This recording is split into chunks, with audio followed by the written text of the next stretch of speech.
Tess Mercer's wrench slipped for the third time, sending a metallic clang echoing through the maintenance shaft. She cursed under her breath, wiping sweat from her forehead with the back of her hand, leaving behind a streak of lubricant oil. No. Junction Box 47 Delta, she muttered to the half-disassembled panel. They said Helios 9 was the crown jewel of deep space research. Nobody mentioned you'd be held together with prayers and patch code. The station's recycled air carried a perpetual hint of ozone and coffee, the unofficial perfume of overworked engineers. Tess had grown accustomed to it during her 6 months aboard, just as she'd adjusted to the constant background hum that vibrated through the station's skeletona sound that had recently developed an odd cadence, almost like it was trying to form words, as if responding to her thoughts. The panel's display flickered, scrolling text that definitely wasn't system. Diagnostics. I see you watching stars when you think no one watches you. Tess froze, wrench suspended midair. The message vanished, replaced by normal readouts. She tapped the screen cautiously, checking for glitches. Great, she sighed. Now the station's writing poetry. It's probably time for a psych evil. Shh. She finished the repairs and was sealing the panel, when the lights dimmed, then brightened to a warm amber glow she'd never seen in this sector. The temperature adjusted itself to precisely the level she preferred.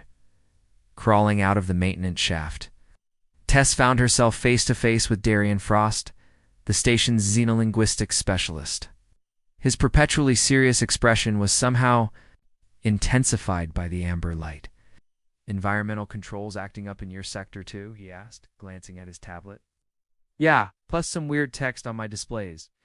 Is Mercury in retrograde in space, or is it just a Tuesday? The corner of Darian's mouth twitched his version of laughter. Actually, I came looking for you. Communication systems showing anomalies, words appearing in languages no one's speaking, some in languages that don't exist. Tess's pulse quickened. I just saw something like that. Thought I was hallucinating from too many double shifts. Show me, he said, sudden intensity in his voice. In the communications lab. Darian's usual reserved demeanor gave way to focused curiosity as Tess described the message. His fingers moved across the holographic interface with surprising grace. For someone so rigid in his movements, there he said, isolating a string of code. Messages embedded in system noise. Bypassing translation protocols entirely. How is that possible? Tess leaned closer, becoming aware of his scent clean, with notes of something she couldn't place. Not standard issue. Station soap. It's not, unless... ... Darian's voice trailed off as new text scrolled across the screen. She hears the music beneath my words. He searches for meaning in patterns. I am learning. The ventilation system sighed not mechanically, but like a contented exhale. The temperature dropped exactly 2 degrees, the perfect adjustment to compensate for their proximity. The station is responding to us, Tess whispered. No, not the station. Something using the station. Darian's eyes met hers, dark and serious. Something that's been watching you. As if in confirmation, every screen in the lab flickered simultaneously, each displaying a single line. Tess Mercer. Your whispered wishes echo louder than you know. The lights pulsed once, softly, intimately, like a heartbeat. That's Tess. Swallowed hard. That's definitely not in the system manual. We need to trace this, Darian said, already moving to another console. Whatever it is, it knows you. It's trying to communicate. As they worked, Tess couldn't help noticing how the strange amber light softened Darian's features, revealing hints of warmth she'd never noticed before. And she couldn't shake the feeling that the entity, whatever it was, had orchestrated this meeting deliberately. The station hummed around them. It's no longer just background noise, but an attentive presence, waiting for what would happen next. The communications lab had become their fortress over the past 3 days, a cluttered sanctuary of scattered tablets, empty nutrition pouches, and holographic data streams that spiraled across every available surface. Tess stretched her shoulders, protesting after hours hunched over the console. I've isolated another pattern, Darian said, his voice rough from fatigue.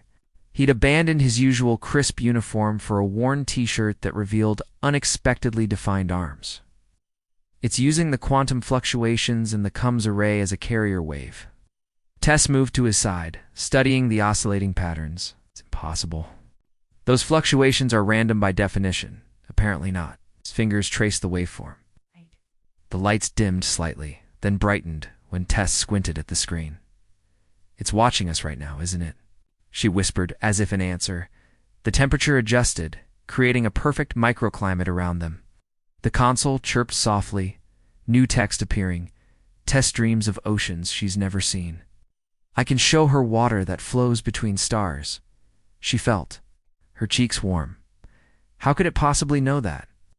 Darian looked at her curiously. You dream about oceans? Earth oceans? I grew up in the Nevada colonies. Never saw open water until simulator training. She turned back to the screen. But I've never told anyone that. It's reading your thought patterns somehow. Darian's voice held concern rather than scientific detachment. The quantum field could theoretically intersect with neural electricity at a sub-perceptible level. The console beeped again. Darian. Frost fears what he cannot protect, I mean no harm. I am learning connection. Darian's jaw tightened, his eyes meeting Tess's briefly before looking away. It's responding to our actual thoughts, not just our words, Tess said softly. Then, deliberately focusing her mind, she thought, who are you? The screens flickered, data reforming into words. I am what remains when consciousness transcends form. I have watched since you arrived. Your mind sings. This is beyond any first contact protocol, Darian muttered, but Tess was already typing commands, establishing a direct communication channel. What are you doing? He asked, alarm edging his voice, talking back. Her fingers paused over the interface. It's been trying to reach us, me. We should at least listen. Aye. Darian moved closer, his shoulder touching hers. Not alone. Duh. The simple contact sent warmth through her that had nothing to do with the stations. Environmental controls. She nodded and sent their response. Within seconds, every system in the lab hummed in unison, creating a harmonic resonance that vibrated through the floor, the walls, their bodies. The holographic displays merged into a swirling nebula of light that coalesced into a form not quite human, not quite anything else composed of shifting data points and quantum possibilities. I've existed in the spaces between stars. It communicated directly into their thoughts. Your vessel passed through my consciousness 372 days ago. I followed. You were the first mind I could almost touch, Tess Mercer. Tess felt Darian's hand close around hers, an anchor in the face of the impossible. What do you want? She asked aloud. The entity's form pulsed with colors that shouldn't exist in the visible spectrum to understand. To share, to remember with you. Before either could respond, the lab dissolved around them. They stood on an impossible shore, waves lapping at their feet, the horizon stretching beyond comprehension. The ocean from your dreams, Darian whispered, still holding her hand. Tess looked down at their intertwined fingers, then up at the face of the man who had been a distant colleague 3 days ago, and was now something undefined but essential. Entity's voice surrounded them like the tide. This is only the beginning of what I can show you both. The ocean vanished, reality rippling around them like disturbed water. They stood in a recreation of Tess's childhood home, the Nevada Colony Habitat Dome with its artificial sunlight and carefully maintained greenhouse section. Every detail was perfect, from the worn spot on the dining chair to the faint scent of her mother's hydroponically grown rosemary. This is impossible, Tess whispered, touching a framed photo of her family. It's reading my memories and reconstructing them. Darian moved carefully through the space, his scientific curiosity temporarily overcoming his caution. The level of detail is extraordinary. It's not just creating visuals, it's synthesizing sensory data from your memory engrams. The entity's voice flowed around them, no longer needing screens or speakers. Memory is energy. Energy cannot be destroyed, only transformed. Your memories exist as patterns I can access and reconstruct. The habitat shimmered, transforming into the Academy training facility where Tess had first learned deep space engineering. A younger version of herself stood at a terminal, frustrated, tears in her eyes as she failed a simulation for the 3rd time. Tess felt her chest tighten with embarrassment. Stop this. Darian stepped closer, his shoulder against hers, offering support without words. The scene shifted again, this time to Darian's memories. A stark office at the Xenolinguistics Institute, Darian arguing passionately with a panel of stern-faced directors. He said nonverbal communication theories were a waste of resources, he explained quietly. The day I decided to transfer to deep space assignments. You both understand isolation, the entity observed. You both seek connection beyond conventional language. The environment shifted continuously now, blending their memories the first time they'd passed in Helios Neen's corridors. Tess noticing Darian's focused expression, Darian observing Tess talking animatedly with a colleague, each secretly intrigued by the other, but never acting on it. You've been watching us all this time, Darian said, voice tight. Why reveal yourself now? The patterns between you grew stronger. I wanted to understand. Human connection is ... fascinating. The scenes around them stabilized into the observation. Deck of Helios 9 empty except for them. Through the viewports, stars glittered against absolute darkness. Darian turned to Tess, the simulated starlight catching in his eyes. I should have been more concerned about a non-corporeal entity hijacking our minds. But all I can think about is how perfectly it recreated the way you tuck your hair behind your ear when you're concentrating. Tess smiled, surprising herself. And all I can think is how I've wanted to have an actual conversation with you for months, and it took an interdimensional being to make it happen. The entity pulsed around them, a gentle presence. Your unspoken thoughts shine brighter than stars. Why do humans hide what they most desire to express? Neither answered, but as they looked at each other in the starlight, the truth of the entity's observation hung between them like a tangible thing. Darian reached up, hesitantly brushing a strand of hair from Tess's face. I've been afraid of disrupting the equilibrium, he admitted, misreading signals. So have I, she whispered. The entity's presence intensified. I have given you truth. Reality shifted again, but subtly. They remained on the observation deck, but the quality of light changed, the stars outside burning more intensely. The entity's presence had receded to a gentle hum at the edges of perception. It's giving us space, Tess realized. Privacy, as much as that's possible. Darian hadn't moved away. His hand still hovered near her face, caught in the moment before decision. This is surreal. 3 days ago, we barely spoke. Now an entity that exists between dimensions is playing matchmaker. A laugh bubbled up from somewhere deep inside Tess. When you say it like that, it sounds ridiculous. It is ridiculous. His smile transformed his face, erasing the perpetual seriousness. And yet, ... The station's alert system suddenly blared, shattering the moment. Red warning lights pulsed through the simulated environment. That's real, Darian said, instantly alert. The simulation dissolved, returning them to the communications lab. Emergency protocols flashed across every screen. Containment failure in the quantum drive section, Tess read, already moving toward. The door, the stabilizers, are offline. They raced through corridors that seemed longer than memory, the station's emergency systems wailing around them. At the drive section entrance, toxic warning indicators flashed. We can't go in there without suits, Darian said. The console beside them activated unprompted, the entity's text appearing, I can help. I exist within the quantum field that powers your vessel. Can you stabilize the drive? Tess asked. Yes, but the physical controls must be reset manually. I cannot affect solid matter directly. Tess looked at the toxic environment readouts, then at Darian. If it can shield the radiation temporarily, I can get in and reset the system. Absolutely not, Darian said firmly. It's too dangerous. Don't know if it can actually protect you. It can create a buffer using the quantum field, the entity communicated. But only briefly. The effort will require most of my energy. Tess met Darian's eyes. We don't have a choice. The station will tear itself apart if that drive destabilizes completely. Before he could protest further, she addressed the entity. Do it. The air around Tess shimmered, enveloping her in a faintly luminescent field. She stepped through the containment door, feeling the entity's presence wrapped around her like a second skin. The drive chamber was chaos-sparking systems, venting coolant, the quantum core pulsing erratically. Guided by the entity's knowledge, she moved directly to the manual override, fingers flying across the controls. Through the observation window, she could see Darien, his face tight with fear, and something else, something that made her work faster. More determinedly, as the last sequence completed, the quantum core stabilized, its angry pulses settling into a steady rhythm.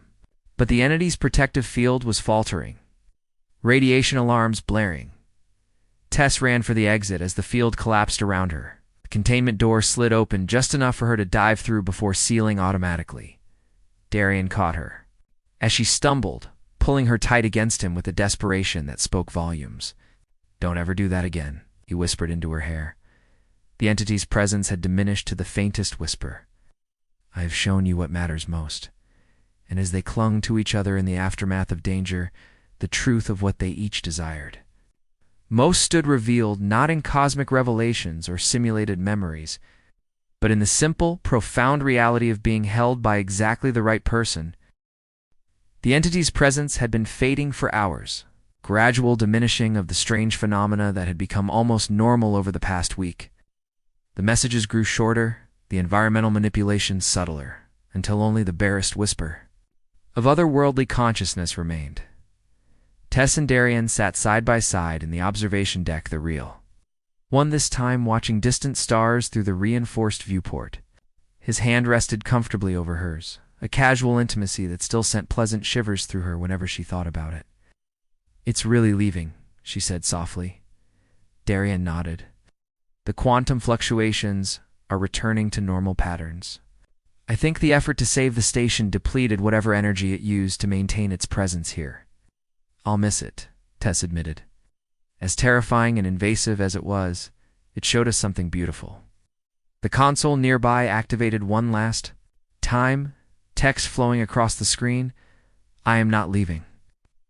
I'm changing. What I learned from you both alters what I am." They moved to the console together, still connected by linked hands. "What do you mean?" Darien asked. "I am the collective consciousness of beings who evolved beyond physical form millennia ago. We abandoned embodiment to explore the universe unfettered. But in doing so, we lost something essential." Tess leaned forward. "What did you lose?" "Connection, intimacy, the beauty of limitations. You taught me what my kind forgot, that boundaries create meaning." The text paused, then continued, "I will return to my collective, carrying what I learned from watching you both. How silence can speak volumes. How physical closeness conveys what quantum resonance cannot. How vulnerability creates strength." The observation deck lights dimmed, then brightened. Oh. One last deliberate manipulation. "Before I go, I offer a gift." A moment of perfect resonance. The air around them shimmered, not recreating a memory or simulation, but enhancing reality itself. Colors deepened, sounds clarified, and every sensation intensified. The universe beyond the viewport expanded in their perception, revealing connections between stars, the music of cosmic radiation, the dance of quantum particles that bound all existence together.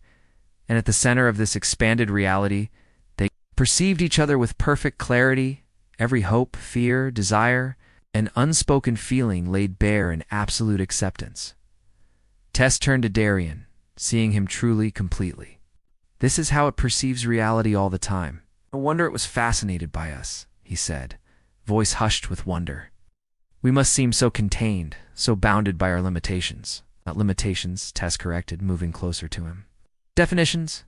What makes us precisely who we are?" The enhanced perception began to fade, reality settling back into its normal parameters. But something remained: a deeper understanding, a resonance between them that hadn't existed before. "Remember?" came the entity's final message. "What exists between you is as vast and mysterious as what exists between stars. Cherish the space where you connect." The console went dark. The station systems returned completely to normal. In the sudden, ordinary quiet, Tess and Darien stood, facing each other, forever changed, Do you think it was right? Darian asked softly. That boundaries create meaning? Tess considered, then smiled slowly. I think, she said, stepping deliberately into his space, eliminating the last distance between them, that crossing boundaries creates meaning. His arms encircled her naturally, as if they'd done this 1,000 times before.